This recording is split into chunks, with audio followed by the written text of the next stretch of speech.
यमला पगला दीवाना हो रब्बा, इतनी सी बात न जाना के। बॉलीवुड के ही मैन, लाखों दिलों की धड़कन। लेकिन क्या आप जानते हैं कि धर्मेंद्र जी की निजी जिंदगी उनकी फिल्मों से भी ज्यादा चर्चा में रही? मीना कुमारी से लेकर हेमा मालिनी तक और अनीता राज के साथ जुड़े अफवाहों तक। आज हम किसी गॉसिप की नहीं बल्कि इंटरव्यू, जीवनी और मीडिया रिपोर्ट्स के आधार पर पूरी कहानी जानेंगे। वीडियो के अंत तक आप खुद फैसला कीजिए, क्या था सच और क्या थी सिर्फ एक अफवाह। तो आइए इस कहानी की शुरुआत करते हैं उस अभिनेत्री से जिनका नाम सबसे पहले धर्मेंद्र के साथ जोड़ा गया, मीना कुमारी।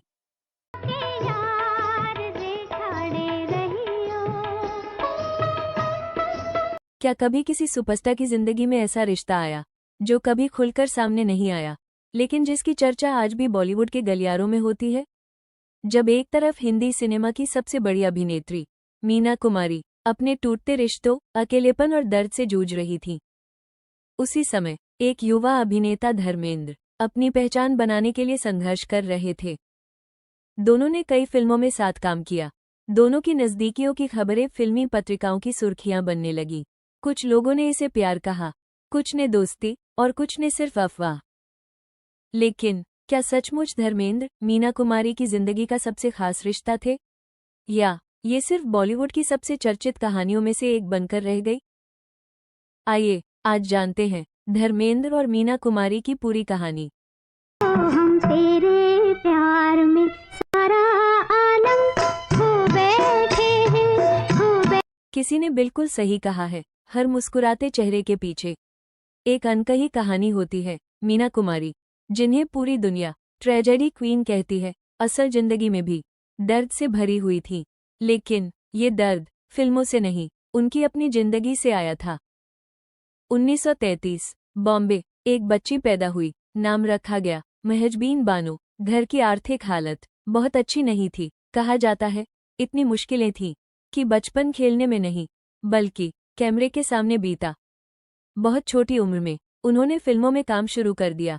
धीरे धीरे बेबी मीना, फिर मीना कुमारी, और देखते ही देखते पूरे हिंदुस्तान का दिल बन गई और फिर पूरे देश की ट्रेजेडी क्वीन बन गई। उनकी आंखों में दर्द था, आवाज में अपनापन और अभिनय इतना सच्चा कि दर्शकों को लगता था वो अभिनय नहीं, अपनी जिंदगी जी रही हैं। बैजू बावरा, परिणीता, दिल अपना और प्रीत पराई, साहिब बीबी और गुलाम और पाकीज़ा, इन फिल्मों ने उन्हें अमर बना दिया। लेकिन जितनी रोशनी उनके करियर में थी, उतना ही अंधेरा उनकी निजी जिंदगी में था। 1952 में मीना कुमारी ने प्रसिद्ध लेखक और निर्देशक कमाल अमरोही से शादी की। ये शादी गुपचुप हुई थी। शुरुआत में दोनों के बीच बहुत प्यार था, लेकिन समय के साथ मतभेद बढ़ने लगे। काम को लेकर, समय को लेकर और निजी जीवन को लेकर दोनों के रिश्ते में दूरियां आने लगी। शादी के कुछ वर्षों बाद दोनों अलग रहने लगे और यहीं से मीना कुमारी का अकेलापन धीरे धीरे बढ़ने लगा। कहा जाता है अकेलेपन ने मीना कुमारी को अंदर से तोड़ दिया था। उन्होंने अपना दर्द शायरी में उतारा, अपने किरदारों में उतारा, लेकिन धीरे धीरे शराब भी उनकी जिंदगी का हिस्सा बनने लगी। शराबी शराबी मेरा नाम हो गया। और दूसरी तरफ पंजाब से आया एक नौजवान जिसकी आंखों में हीरो बनने का सपना था, धर्मेंद्र। न कोई फिल्मी परिवार, न कोई बड़ा गॉडफादर, बस एक सपना और खुद पर भरोसा। छोटे छोटे रोल, स्टूडियो के चक्कर, ऑडिशन और लंबा संघर्ष। उन्हें नहीं पता था कि बहुत जल्द उनकी मुलाकात एक ऐसी अभिनेत्री से होने वाली है जो उनकी जिंदगी की दिशा बदल देगी। कहा जाता है मीना कुमारी ने धर्मेंद्र में वो प्रतिभा देख ली थी जो शायद दूसरे नहीं देख पाए थे। क्या सचमुच मीना कुमारी ने धर्मेंद्र का करियर बनाने में मदद की? क्या दोनों के बीच सिर्फ दोस्ती थी या उससे कहीं ज्यादा? 1966 एक फिल्म रिलीज हुई, फूल और पत्थर। इस फिल्म ने धर्मेंद्र की जिंदगी बदल दी। वो रातों रात स्टार बन गए। आज भी कई लोग मानते हैं कि अगर इस फिल्म में मीना कुमारी न होती तो शायद फिल्म का प्रभाव इतना गहरा न होता।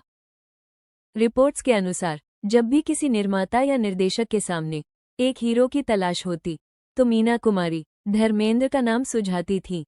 कहा जाता है वो निर्माताओं से कहती थी, इस लड़के में बहुत हुनर है, इसे एक मौका दीजिए। लेकिन जैसे जैसे दोनों साथ काम करने लगे, वैसे वैसे फिल्मी पत्रिकाओं में नई नई खबरें छपने लगी। किसी ने लिखा दोनों एक दूसरे के बेहद करीब हैं, किसी ने लिखा दोनों के बीच दोस्ती से बढ़कर रिश्ता है, और कुछ पत्रिकाओं ने इसे प्यार का नाम भी दे दिया। लेकिन यहाँ रुकना जरूरी है। इन खबरों की कभी न धर्मेंद्र ने पुष्टि की और न ही मीना कुमारी ने। तुम्हें याद करता है ज़माना तुम्हारा। मीना कुमारी अपनी निजी जिंदगी में लगातार टूट रही थी। पति से अलगाव, काम का दबाव और अंदर का अकेलापन धीरे धीरे उन्हें शराब की ओर ले जा रहा था। रिपोर्ट्स के अनुसार धर्मेंद्र अक्सर उन्हें समझाते थे। वो चाहते थे कि मीना कुमारी इस आदत से बाहर निकले। लेकिन इसी दौरान एक ऐसी घटना हुई जिसकी चर्चा आज भी बॉलीवुड में होती है। कहा जाता है फिल्म पाकीज़ा के दौरान धर्मेंद्र और मीना कुमारी की बढ़ती नज़दीकियों की खबर कमाल अमरोही तक पहुंच गई। रिपोर्ट्स के अनुसार कमाल अमरोही फिल्म पाकीज़ा में धर्मेंद्र को लेना चाहते थे। कहा जाता है इन चर्चाओं के बाद धर्मेंद्र इस फिल्म का हिस्सा नहीं रहे और बाद में राजकुमार को ये भूमिका मिली। हालांकि इस बात का कोई आधिकारिक प्रमाण उपलब्ध नहीं है, इसीलिए इसे आज भी एक चर्चित फिल्मी किस्सा माना जाता है। पाँव देखे बहुत हसीन है, इन्हें जमीन पर मत उतारिएगा, मैले हो जाएंगे। तो क्या मीना कुमारी और धर्मेंद्र वाकई एक दूसरे से प्यार करते थे? इस सवाल का शायद कोई निश्चित जवाब कभी नहीं मिल पाएगा। लेकिन इस कहानी में एक दिलचस्प पहलू और भी है। अभिनेत्री नरगिस ने अपने एक लेख में लिखा था कि मीना कुमारी धर्मेंद्र से बेहद गहरा लगाव रखती थी और वो उनसे बेइंतहा मोहब्बत करती थी। सालों बाद जब धर्मेंद्र से मीना कुमारी के बारे में पूछा गया तो उन्होंने बहुत सादगी से कहा, मैं उनका बहुत सम्मान करता हूँ। उन्होंने ये भी कहा, मैं उनका बहुत बड़ा प्रशंसक था। और जब उनसे दोनों के रिश्ते को प्यार का नाम दिया गया तो धर्मेंद्र ने साफ कहा वो प्यार नहीं था। उनके लिए मीना कुमारी हिंदी सिनेमा की एक महान अभिनेत्री थी जिन्होंने उनके शुरुआती दिनों में उन पर भरोसा किया और हमेशा उनका हौसला बढ़ाया। जब मीना कुमारी अपनी जिंदगी की सबसे मुश्किल लड़ाई लड़ रही थी तब धर्मेंद्र ने उनके लिए सम्मान और अपनापन कभी कम नहीं होने दिया। शायद हर रिश्ता प्यार का नाम नहीं मांगता, कुछ रिश्ते सिर्फ सम्मान, विश्वास और यादों से अमर हो जाते हैं। और शायद मीना कुमारी और धर्मेंद्र का रिश्ता भी ऐसा ही था, एक ऐसा रिश्ता जिसे इतिहास आज भी अधूरी कहानी के नाम से याद करता है।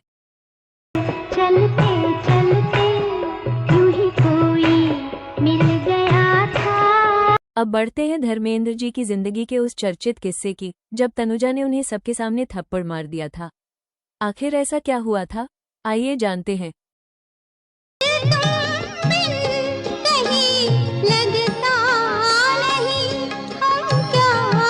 क्या आप जानते हैं कि एक बार बॉलीवुड के ही मैन धर्मेंद्र को उनकी ही को स्टार तनुजा ने थप्पड़ मार दिया था और यही धर्मेंद्र अपनी पहली कार खरीदते समय इतने व्यवहारिक थे कि उन्होंने महंगी और स्टाइलिश कार छोड़कर फियाट खरीदी, जबकि उस समय उनकी को स्टार तनुजा के पास स्टाइलिश स्टैंडर्ड हेरल्ड थी। एक तरफ थप्पड़ और दूसरी तरफ संघर्ष की मिसाल। आखिर इन दोनों किस्सों के पीछे की कहानी क्या है, आइए जानते हैं धर्मेंद्र की जिंदगी के दो ऐसे अनसुने किस्से जो उनके व्यक्तित्व की दो बिल्कुल अलग तस्वीरें दिखाते हैं। चाहे रहो पास, सुन लो मगर एक बार। एक किस्सा अभिनेत्री तनुजा ने अपने एक पुराने इंटरव्यू में सुनाया था। साल 1965 में फिल्म चांद और सूरज की शूटिंग चल रही थी। धर्मेंद्र और तनुजा पहली बार साथ काम कर रहे थे। तनुजा के मुताबिक दोनों के बीच काफी अच्छी दोस्ती थी। सेट पर खूब हंसी मजाक होता था। धर्मेंद्र उन्हें अपनी पत्नी प्रकाश कौर और अपने बच्चों से भी मिलवा चुके थे। तनुजा ने ये भी बताया कि दोनों कभी कभी साथ बैठकर ड्रिंक भी किया करते थे, यानी दोनों एक दूसरे पर पूरा भरोसा करते थे। लेकिन फिर एक दिन कुछ ऐसा हुआ जिसकी शायद किसी ने कल्पना भी नहीं की थी। तनुजा के अनुसार शूटिंग के दौरान धर्मेंद्र ने उनसे फ्लर्ट करने की कोशिश की। ये बात तनुजा को बिल्कुल पसंद नहीं आई। उन्होंने बिना एक पल की देर किए धर्मेंद्र के गाल पर थप्पड़ मार दिया और कहा, बेशर्म, मैं तुम्हारी पत्नी और बच्चों से मिल चुकी हूँ, फिर भी तुम मुझसे फ्लर्ट कर रही हो। कुछ पल के लिए धर्मेंद्र भी हैरान रह गए, लेकिन जैसे ही उन्हें अपनी गलती का एहसास हुआ, उन्होंने तुरंत माफी मांग ली। धर्मेंद्र ने कहा, तनु, प्लीज मुझे अपना भाई बना लो। तनुजा ने पहले तो मना कर दिया, लेकिन जब धर्मेंद्र बार बार माफी मांगते रहे तो उन्होंने एक काला धागा उनकी कलाई पर बांध दिया और उन्हें अपना भाई मान लिया। दिलचस्प बात यह है कि इस घटना के बाद भी दोनों के रिश्तों में कोई कड़वाहट नहीं आई। उन्होंने आगे चलकर बहारें फिर भी आएंगी, इज्जत, दो चोर, मोहब्बत की कसम, मर्द की जुबान और पाप को जलाकर राख कर दूंगा जैसी कई फिल्मों में साथ काम किया। यानी एक छोटी सी घटना उनकी दोस्ती के बीच कभी दीवार नहीं बन सकी। लेकिन धर्मेंद्र की जिंदगी का एक और किस्सा है जो उनके संघर्ष और दूरदर्शिता को दिखाता है। धर्मेंद्र ने अपने एक इंटरव्यू में बताया था कि जब वे अपनी पहली कार खरीदने की सोच रहे थे, तब उनके बड़े भाई अजीत ने उनसे कहा, पाजी, तनुजा के पास तो स्टैंडर्ड हेरल्ड है, ओपन रूफ वाली, आप भी वही खरीद लो। उस दौर में स्टैंडर्ड हेरल्ड एक स्टाइलिश और आकर्षक कार मानी जाती थी। लेकिन धर्मेंद्र का जवाब सुनकर हर कोई उनकी सोच का कायल हो जाता है। उन्होंने कहा, इस फिल्म इंडस्ट्री का कोई भरोसा नहीं, अगर कल काम मिलना बंद हो गया तो कम से कम फियात को टैक्सी बनाकर अपना गुजारा कर लूंगा। सोचिए, जिस इंसान ने आगे चलकर सैकड़ों फिल्मों में काम किया, वो सफलता मिलने से पहले भी भविष्य की चिंता कर रहा था। यही उनकी सबसे बड़ी खूबी थी। उन्होंने सपने भी देखे, लेकिन जमीन पर पैर कभी नहीं छोड़े। बाद में धर्मेंद्र ने करीब 18,000 रुपये में अपनी पहली फियात खरीदी। नई कार लेने के बाद सबसे पहले वे महान निर्देशक बिमल रॉय को उसी कार में घुमाने ले गए। और सबसे भावुक बात, आज भी धर्मेंद्र ने अपनी वो पहली फियात संभाल कर रखी है, क्योंकि वो सिर्फ एक कार नहीं, बल्कि उनके संघर्ष, मेहनत और सपनों की पहली जीत की निशानी है। धर्मेंद्र की जिंदगी के ये दोनों किस्से हमें एक ही इंसान के दो अलग अलग पहलू दिखाते हैं। एक तरफ ऐसा इंसान जिसने गलती होने पर बिना अहंकार के माफी मांग ली, और दूसरी तरफ ऐसा संघर्षशील कलाकार जिसने सफलता मिलने से पहले ही बुरे समय के बारे में सोचना सीख लिया था। ध्यान देने वाली बात यह है कि थप्पड़ वाला किस्सा अभिनेत्री तनुजा ने अपने एक पुराने इंटरव्यू में साझा किया था, जबकि फियात वाला किस्सा धर्मेंद्र ने स्वयं एक इंटरव्यू में सुनाया था। दोनों घटनाएं अलग अलग स्रोतों से सामने आई यादों पर आधारित हैं। आइए अब बढ़ते हैं धर्मेंद्र जी की जिंदगी की सबसे चर्चित और सबसे अहम प्रेम कहानी की ओर, हेमा मालिनी और धर्मेंद्र की प्रेम कहानी।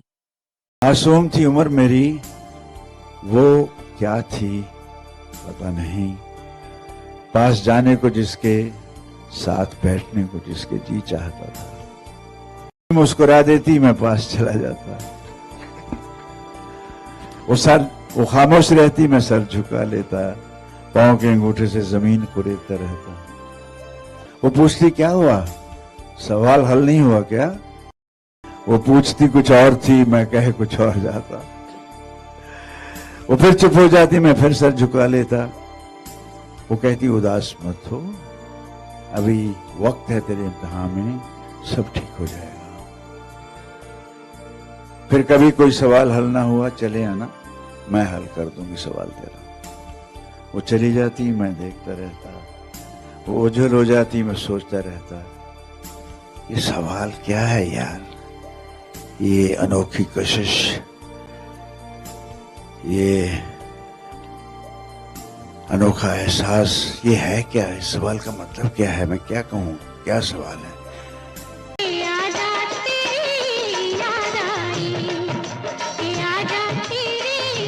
क्या आप जानते हैं, एक समय ऐसा भी था जब बॉलीवुड की ड्रीम गर्ल हेमा मालिनी धर्मेंद्र जी से ज्यादा बात नहीं करती थी, लेकिन किस्मत को कुछ और ही मंजूर था।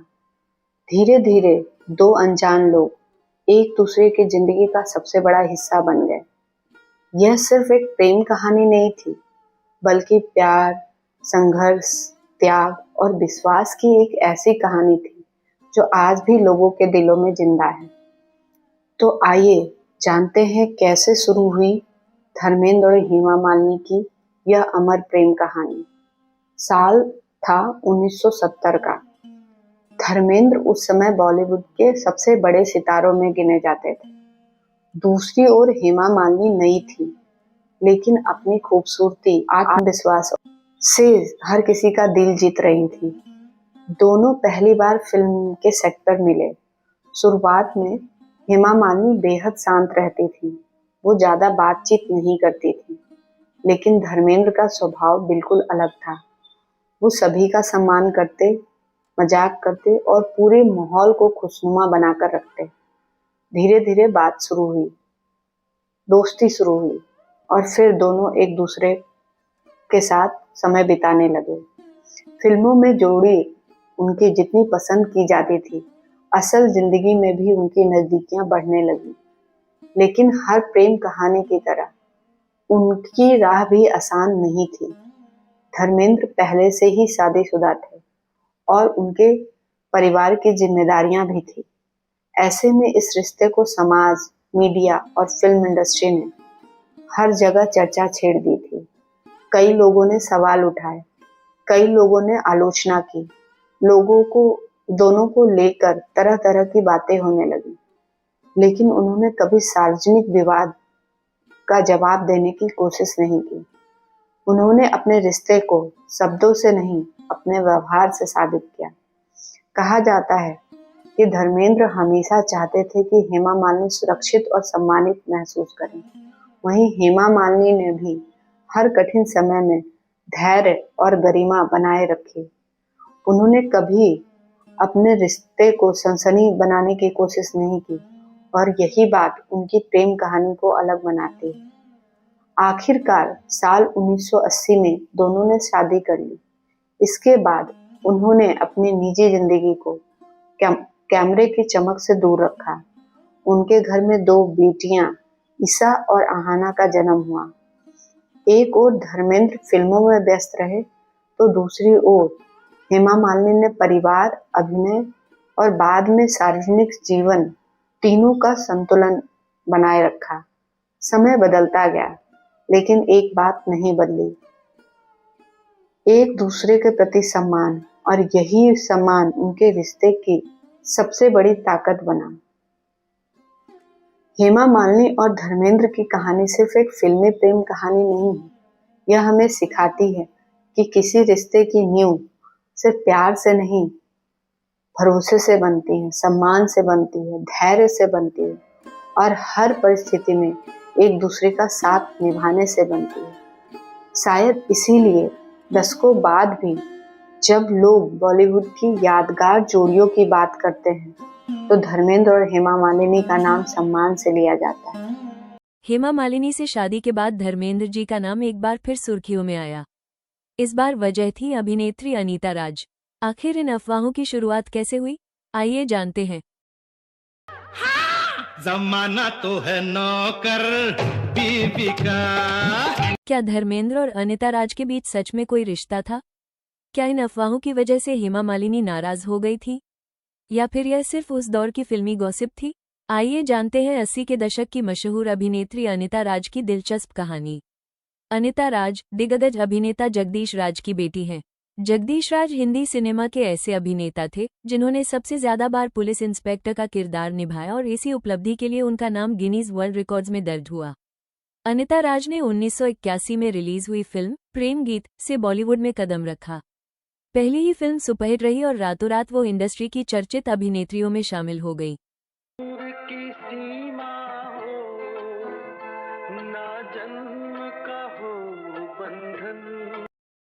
इसके बाद उन्होंने धर्मेंद्र, मिथुन चक्रवर्ती, राज बब्बर, जितेंद्र और अनिल कपूर जैसे कई बड़े सितारों के साथ कई सफल फिल्मों में काम किया। अपनी खूबसूरती और दमदार अभिनय के दम पर वो जल्द ही 80 के दशक की सफल अभिनेत्रियों में गिनी जाने लगी। इसी दौरान धर्मेंद्र और अनीता राज की जोड़ी भी दर्शकों की पसंदीदा जोड़ियों में शामिल हो गई। दोनों ने नौकर बीवी का, करिश्मा कुदरत का, इंसानियत के दुश्मन, नफरत की आंधी और कौन करे कुर्बानी जैसी फिल्मों में साथ काम किया। इन फिल्मों में दोनों की शानदार ऑन स्क्रीन केमिस्ट्री ने दर्शकों का दिल जीत लिया। लगातार साथ काम करने की वजह से फिल्मी गलियारों में दोनों के रिश्ते को लेकर तरह तरह की चर्चाएं शुरू हो गईं। उस दौर की कई फिल्मी पत्रिकाओं और मीडिया रिपोर्ट्स में ये भी लिखा गया कि धर्मेंद्र अपनी फिल्मों में अनीता राज का नाम सुझाते थे। हालांकि इन दावों की कभी आधिकारिक पुष्टि नहीं हुई, इसलिए इन्हें उस दौर की बॉलीवुड गॉसिप और मीडिया चर्चाओं के रूप में ही देखा जाता है।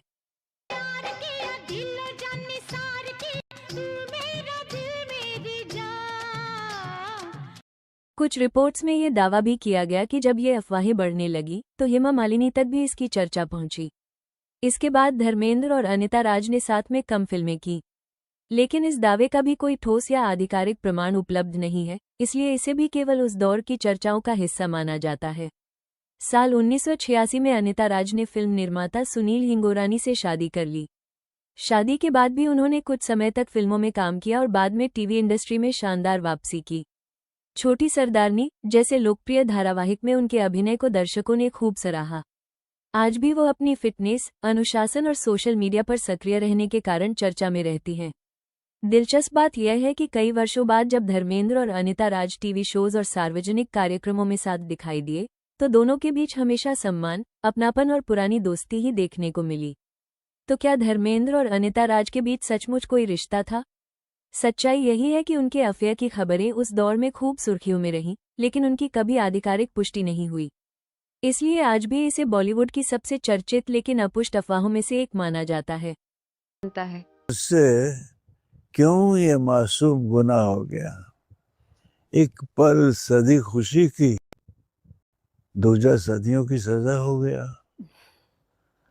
मोहब्बत है खुदा और खुदा है मोहब्बत, मुझसे खफा क्यों मेरा खुदा हो गया।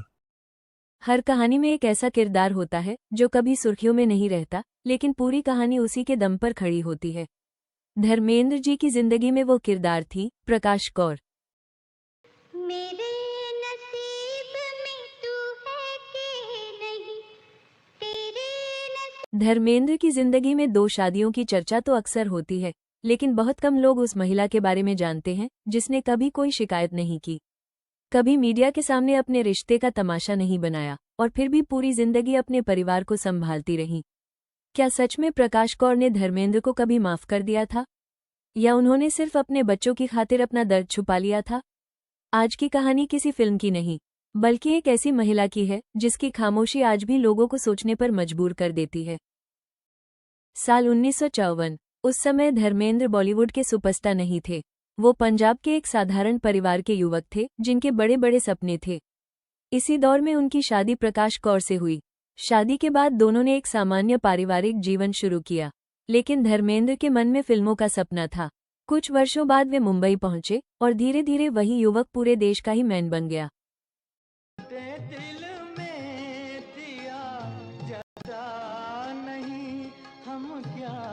जैसे जैसे धर्मेंद्र का करियर ऊंचाइयों पर पहुंचा, वैसे वैसे उनकी निजी जिंदगी भी सुर्खियों में आने लगी। 1970 के दशक में उनकी और हेमा मालिनी की नज़दीकियों की चर्चा होने लगी। फिर 1980 में दोनों ने शादी कर ली। ये खबर पूरे देश में चर्चा का विषय बन गई। लेकिन सबसे ज्यादा मुश्किल समय शायद प्रकाश कौर के लिए था। फिर भी उन्होंने कभी प्रेस कॉन्फ्रेंस नहीं की, कभी सार्वजनिक आरोप नहीं लगाए और कभी अपने बच्चों को इस विवाद का हिस्सा नहीं बनने दिया। कई साल बाद जब प्रकाश कौर ने मीडिया से बात की तो लोगों को उम्मीद थी कि शायद वे गुस्सा जाहिर करेगी, लेकिन उन्होंने बेहद शांत शब्दों में कहा, धर्मेंद्र शायद मेरे लिए आदर्श पति नहीं रहे, लेकिन अपने बच्चों के लिए वे हमेशा एक अच्छे पिता रहे हैं। इतना ही नहीं, जब उनसे हेमा मालिनी के बारे में पूछा गया तो उन्होंने कहा, हेमा मालिनी बहुत खूबसूरत हैं। अगर कोई पुरुष उनकी तरफ आकर्षित हो जाए तो इसमें हैरानी की बात नहीं है, लेकिन अगर मेरी जगह कोई दूसरी महिला होती तो उसे भी उतना ही दर्द होता जितना मुझे हुआ। इन शब्दों में न कटुता थी, न बदले की भावना, सिर्फ एक पत्नी का दर्द और एक मां की गरिमा। यहीं पर एक बात अक्सर चर्चा में रहती है।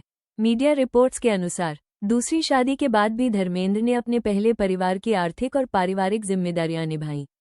उनका अपने बच्चों सनी देओल, बॉबी देओल, विजेता और अजीता से रिश्ता हमेशा बना रहा। कुछ रिपोर्टों में ये भी दावा किया गया कि वे अक्सर अपने पहले परिवार के घर समय बिताते थे। हालांकि इस दावे की आधिकारिक पुष्टि उपलब्ध नहीं है, लेकिन इतना जरूर दिखता है कि आज भी देओल परिवार के बीच आपसी सम्मान और जुड़ाव बना हुआ है। प्रकाश कौर ने कभी फिल्मों में काम नहीं किया, कभी इंटरव्यू देकर सुर्खियां नहीं बटोरी, लेकिन उन्होंने एक ऐसी गरिमा दिखाई जिसकी चर्चा आज भी होती है। उनकी कहानी हमें ये सिखाती है कि हर दर्द का जवाब शोर नहीं होता, कभी कभी खामोशी भी इंसान के व्यक्तित्व की सबसे बड़ी ताकत बन जाती है। तो अपने होते हैं, अपने तो। धर्मेंद्र की कहानी जितनी प्रेरणादायक है, उतनी ही भावुक है प्रकाश कौर की कहानी भी। शायद इसी वजह से लोग उन्हें सिर्फ धर्मेंद्र की पहली पत्नी नहीं, बल्कि एक मजबूत, धैर्यवान और सम्मानित महिला के रूप में याद करते हैं। मट्टी का बेटा हूँ, मरते मरते भी कुछ कर जाऊंगा। उखड़ती बूढ़ी सांसों से चुरा के चंद सांसें में चीर के सीना धरती का फसल नई बो दूंगा।